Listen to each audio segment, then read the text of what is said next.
Hello and welcome to the Virtual Mac YouTube channel. In this channel, we bring you latest news about Azure Virtual Desktop, Windows 365, VDI, DAS, Azure, and generally anything related to EUC. In today's episode, we're actually going to go over what I think the predictions are going to be for 2025.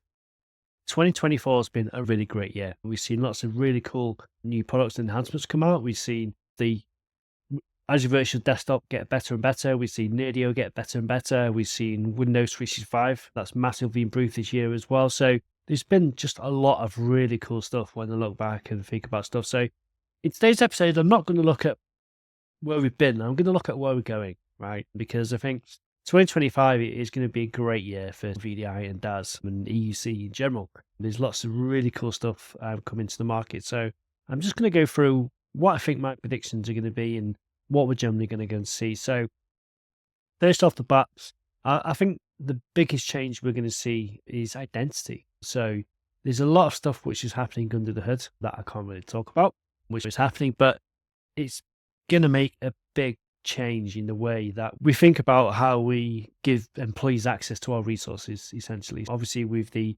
introduction of like Entry ID and the enhancements that are constantly being made to conditional access and security and stuff, I think 2025 is going to take that to a whole new level. So that's all I'm going to say on that. And there's stuff happening which I know about, which I can't talk about as an MVP, but there's some really cool stuff coming, which is basically, as I said, it's going to really change the way you think about how you design your kind of Windows 365 or Azure Virtual Desktop environments and give users access to resources. So I definitely can't wait for a lot of that stuff to come out.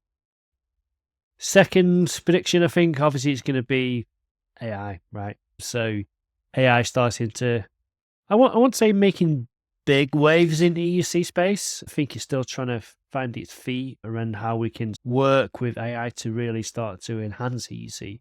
But I think we're starting to see some early sort of twinklings of what's happening. Obviously, within Nerdio ourselves, we started to do automated resource scaling, right? Where we're using AI to basically analyze the workloads and then say, okay, you need to adjust these auto scale settings based on what we're seeing. Because obviously, AI is built on what you put in and based on numbers, right? So as long as we've got the data there to analyze that, and then using that data, we can then make predictions, build models and stuff, how we can optimize the environment. So that's going to be really exciting to see that develop as well. And next one is enhanced security through AI. As I mentioned, AI is basically just built on what you tell it to do and numbers. Obviously, if we can input a lot of data rather than having someone having to manually shift through that data. So obviously, a person like a SOC analyst basically has to sit there and run script stuff and look for anomalies and stuff. What we're going to be able to get, or where Microsoft definitely going with this, is basically the ability to look at that data and then automatically, through algorithms, just pick out, okay, there's an issue here, and then maybe go and automatically fix it and stuff. So that's going to be really exciting to see how that all comes out. Obviously, that'll be all built through all the Microsoft services that you get, like Purview and Defender for Endpoint and all that stuff. So I'm really excited to see where we're going to go with that as well. And the next thing, I think AI-driven user profiles, right? So we'll be able to look at what people are doing and then maybe say, okay, this person is a better fit for this CPU or this memory or this user profile or this region, this application, whatever. There's going to be really exciting stuff coming in there as well. So the next one is going to be around edge computing. So as we got announced the Azure Local Service, that's obviously the renamed Azure HCI, but with a lot more stuff built into that as well. A lot of that is starting to build up on Azure Arc. So I predict there's going to be a lot more usage of Azure Arc as well. So Azure Arc gives the ability to essentially manage on-prem resources within the cloud using Azure services. So I think we're definitely going to see an increase in that. And obviously we saw the sort of Azure Virtual Desktop local service being the first one was deployed in the Los Angeles region, if I remember rightly. And that basically gives the ability to run your Azure Virtual Desktop with really low latency because a lot of companies want to go over to the cloud, but what's stopping them is the latency for those really low latency applications. So Microsoft starting to introduce these kind of edge locations dotted around in major cities where you can place your compute and then manage that via Azure. So essentially having like your own data center, but managed by Microsoft. Yeah, I expect that's going to see quite a quick, big uptake within the next kind of year or so. So excited to see where that one go as well. We've also started to see the increase of hybrid cloud, right? So where we started to, so not just hybrid cloud with other cloud providers, but definitely we're starting to see people not, I won't say move back to on-prem, but be more selective about which workloads they want to move on. So historically, we've had people say, "Oh, I want to go all in with the cloud," but now I think people are a bit more savvy about it, and they're saying, "Right, okay, they're going to have some workload stay on-prem, they're going to have some workload going to Azure, then maybe some workload into sort of AWS or GCP." So that's going to continue. I think that's definitely not going to slow down as well. So definitely interested to see where we go with that one. The other big thing which I think is going to change is security. So this has probably been driven by a lot of the AI stuff, but zero trust is everywhere. And as I mentioned before, there's some quite considerable changes coming to identity.